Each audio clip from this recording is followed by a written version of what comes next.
రోహిణికి ఊహించని షాక్ ఇచ్చిన మనోజ్. ఇంతకు ఏం జరిగింది? అసలు రోహిణికి ఊహించని షాక్ మనోజ్ ఏమిచ్చాడు? ఇదంతా కూడా వీడియోలో చూసి తెలుసుకునేద్దాం. గుండె నిండా గుడి గంటలు అప్కమింగ్ ఎపిసోడ్స్ లో ఏం జరగబోతుందో ముందుగా తెలుసుకోవాలి అనుకుంటే వీడియోని లైక్ చేసి ఛానల్ ని సబ్స్క్రైబ్ చేసుకోండి.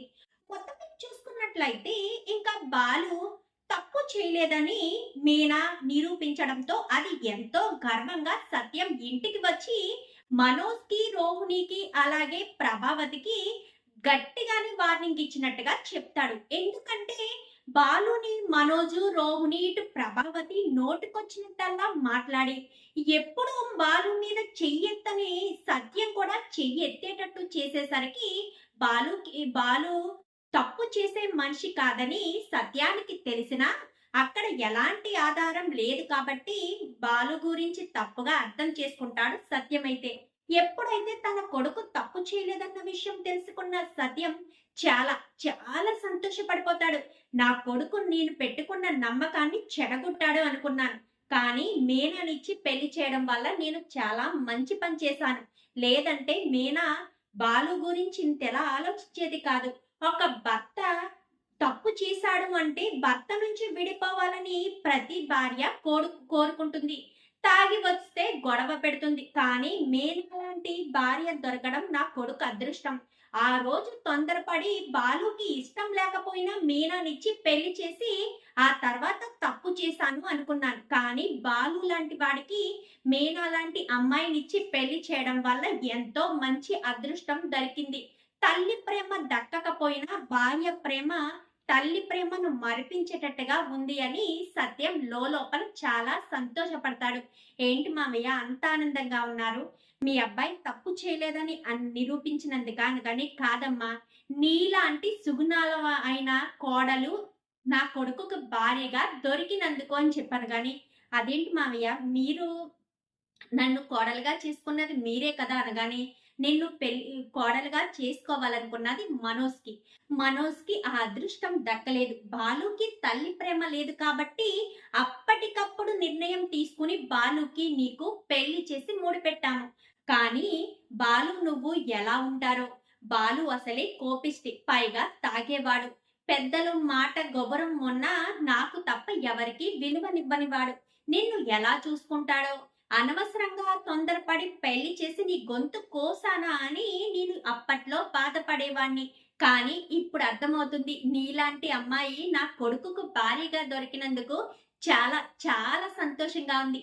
నీ భర్త తప్పు చేయలేదని అంత ధైర్యంగా బార్కి వెళ్ళి మరీ నిరూపించి ఎవరైతే కారు తీసుకున్నారో వాళ్ళే కారు ఇచ్చేటట్టుగా చేశావు. నువ్వు చాలా గొప్పదానివమ్మా, నీ భర్త గౌరవాన్ని నిలిపేదానివి అని చెప్పి సత్యం కాస్త పొగుడుతాడు.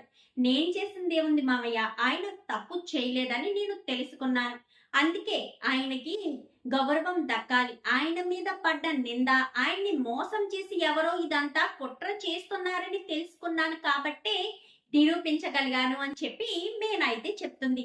ఇంకా అంతా సంతోషంగా ఉంటుంది. ఇంకా సాయంత్రం పార్టీ చేసుకుందామని చెప్పి బాలు, మనోజు, రవి ముగ్గురు కూడా బీర్లు తెచ్చుకుంటారు. అంటే బాలుకి మందు తాగే అలవాటు ఉంది, కానీ వీళ్ళకి మాత్రం బీర్ తాగే అలవాటు మాత్రమే ఉంది. ముగ్గురు పైన టెర్రస్ మీద పార్టీ చేసుకుంటారు, కింద ముగ్గురు కూడా ఉంటారు. అప్పటికే మీనా బాలు దగ్గర మాట తీసుకుంటుంది.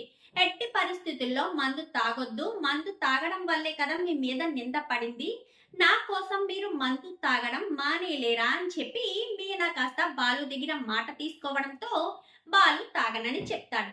ఈలోపు వీళ్ళు పార్టీ ఏర్పాటు చేసేసరికి ఏం చేయాలో అర్థం కాక పార్టీలు అయితే కూర్చుంటాడు. ఇటు రవి తాగుతాడు, మనోజు తాగుతాడు. ఏంటన్నయ్య నువ్వు మందు తాగట్లేదేంటి అనగానే, తాగాలని అనుకోవట్లేదురా, మీ వదినకు మాట ఇచ్చాను అనగానే, పర్వాలేదులే అన్నయ్య, పార్టీ చేసుకోవాలి కదా, మరి పార్టీలో ముగ్గురు కూర్చున్నప్పుడు ముగ్గురు తాగాల్సిందే కదా అని చెప్పనేసరికి, వద్దురా మీ వదిన చూస్తే బాధపడుతుందనేసరికి, ఇంతకీ వీడు ఏ వ్యాపారం చేయాలనుకుంటున్నాడు, వాళ్ళ మామయ్య 25 లక్షలు పంపించాడు కదా అని చెప్పనేసరికి, అవునరా అన్నయ్య ఏం వ్యాపారం చేయాలనుకుంటున్నావు అనగానే, నేనా ఒక చోట కూర్చుని ఉండి డబ్బులు మాత్రం వచ్చేయాలి అనగానే, అయితే నా దగ్గర ఒక ఐడియా ఉందిరా అని చెప్పనేసరికి ఏంట్రా అది అని చెప్పాను కానీ గొడుగు ముందు కూర్చుని అడుక్కో అప్పుడైతే కూర్చున్న చోట నుంచి కదలకుండానే నీ బొచ్చులో డబ్బులు వచ్చి పడిపోతాయి అని చెప్పనేసరికి రే అని చెప్పాను కానీ నువ్వు ఊరుకో అన్నయ్య నువ్వు చెప్పరా అన్నయ్య ఏం చేయాలనుకుంటున్నావు కూర్చుని ఉండేదంటే ఏదైనా బిజినెస్ చేస్తావా అని చెప్పాను కానీ అదేరా ఏం చేయాలా అని ఆలోచిస్తున్నా 25 లక్షలకి ఏం బిజినెస్ వస్తుందా అని ఆలోచిస్తున్నా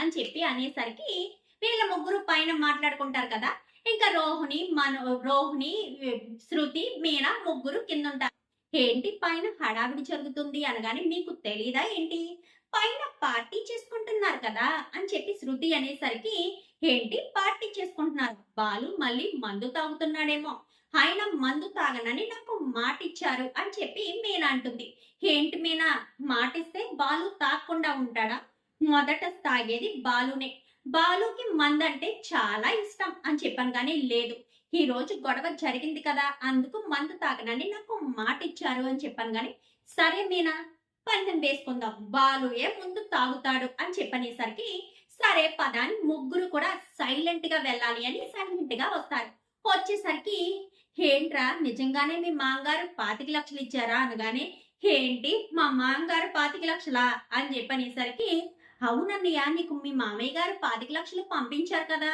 మరొక 15 లక్షలు పంపించారు కదా నాకు ఒక డౌట్ కరెక్ట్ గా నువ్వు నాన్న దగ్గర తీసుకున్న డబ్బే కదా ఈ 40 లక్షలు నిజం చెప్పన్నయ్య అని చెప్పి రవి అడిగేసరికి అది అనగానే తాగిన మత్తులో ఆహా అవునరా మొత్తానికి రోహిణి చాలా తెలివైంది చాలా తెలివితేటలు ఉపయోగించి ఆ కల్పనను పట్టుకుని 40 లక్షలు కాదు 45 లక్షలు తీసుకుంది అని చెప్పనేసరికి ఒక్కసారిగా షాక్ అయిపోతారు ఏంటి 45 లక్షలు తీసుకున్నారా అంటే అప్పుడు నీ దగ్గర నుంచి తీసుకువెళ్ళిపోయిన అమ్మాయి మళ్ళీ డబ్బులు ఇచ్చేసిందా అని చెప్పాను గాని ఇచ్చేసింది కదా పోలీస్ స్టేషన్ లో పెట్టి మరి డబ్బులు వసూలు చేశాం కదా అనగానే అంటే ఈ 25 లక్షలు పార్లరమ్మ వాళ్ళ నాన్న ఇచ్చిన డబ్బులు కదా అనగానే కాదు నాన్న డబ్బులే అని చెప్పనేసరికి ఒక్కసారిగా బాలు వీళ్ళు షాక్ అయిపోతారు ఇటు రోహిణి వీళ్ళు కూడా షాక్ అయిపోతారు ఏంటి రోహిణి అంటే అప్పుడు మనోజ్ తీసుకువెళ్ళిపోయిన డబ్బులే తీసుకొచ్చారా మరి మీ నాన్న ఇచ్చాడని చెప్పావు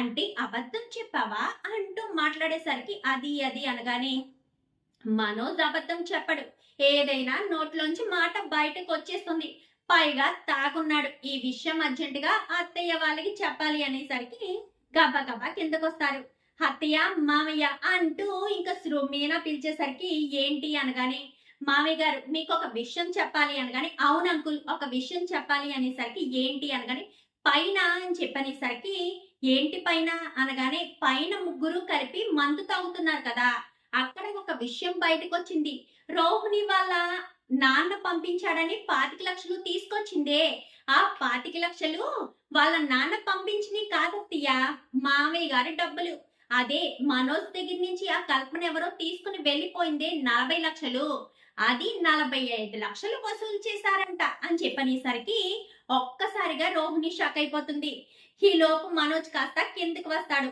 ఏంట్రా వీళ్ళు చెప్పేది నిజమేనా నిజంగా అమ్మాయిని పట్టుకునే 45 లక్షలు చేశారనగా అవునమ్మా ఆ 45 లక్షలు వచ్చేసాయి అనగానే మరి రోహిణి వాళ్ళ నాన్న ఇచ్చాడన్న అలాగని రోహిణి చెప్పమని చెప్పింది లేదంటే రోహిణికి నీ దగ్గర విలువ ఉండదని కావాలని రోహిణి చెప్పమంది అని చెప్పి తాగిన మధ్యలో మొత్తం కక్కేస్తాడు ఒక్కసారిగా రోహిణి షాక్ అయిపోతుంది వీడేంటి నా కొంప ముంచాడు ఇప్పుడు ఆ 25 లక్షలు ఈ 20 లక్షలు మొత్తం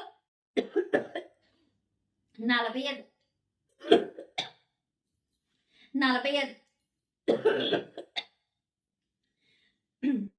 45 లక్షలు తీసుకొచ్చి ఇవ్వాలా ఏంటి అనుకుంటూ ఇంకా కంగారు పడుతూ ఉండేసరికి ఏంటి రోహిణి ఏంటిదంతా అని చెప్పాను కానీ అది అత్తయ్య అని చెప్పనేసరికి చెప్పు మాట్లాడవేంటి ఆ 45 లక్షలు నీ దగ్గర ఉన్నాయా వాడి దగ్గర ఉన్నాయా ఎంత మోసం చేశావు ఎన్ని అబద్ధాలు చెప్పావు మీ నాన్న 40 లక్షలు పంపించాడా పైగా మీ నాన్న జైల్లో ఉంటే నీ కోసం 25 లక్షలు పంపించి తర్వాత 15 లక్షలు పంపిస్తున్నాడా నాకు అప్పుడే అనుమానం వచ్చింది ఎక్కడి నుంచి ఇంత డబ్బు ఒకేసారి వచ్చిందా అని ఈ డబ్బులు నా భర్త డబ్బులే మళ్ళీ మీ నాన్న ఇచ్చాడని చెప్తావా ఎంత మోసం చేసావా అంటూ చెంప చెల్లు అనిపిస్తుంది ప్రభావతి అయితే.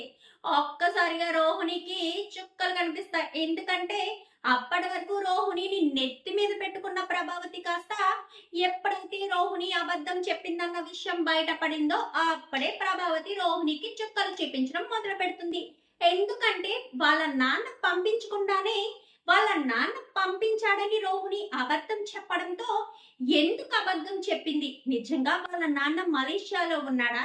అసలు వచ్చింది వాళ్ళ సొంత మేనమామేనా అన్న డౌట్ మొదలవుతుంది ప్రభావతికైతే. మరి రోహిణి ఏం చేస్తుంది? మరి గండం నుంచి దాటుతుందా లేక బుక్ అయిపోయినట్టేనా? చూద్దాం రాబోయే ఎపిసోడ్స్ లో ఏం జరుగుతుందో. వీడియో నచ్చితే లైక్ చేసి ఛానల్ ని సబ్స్క్రైబ్ చేసుకోండి. Thank you for watching.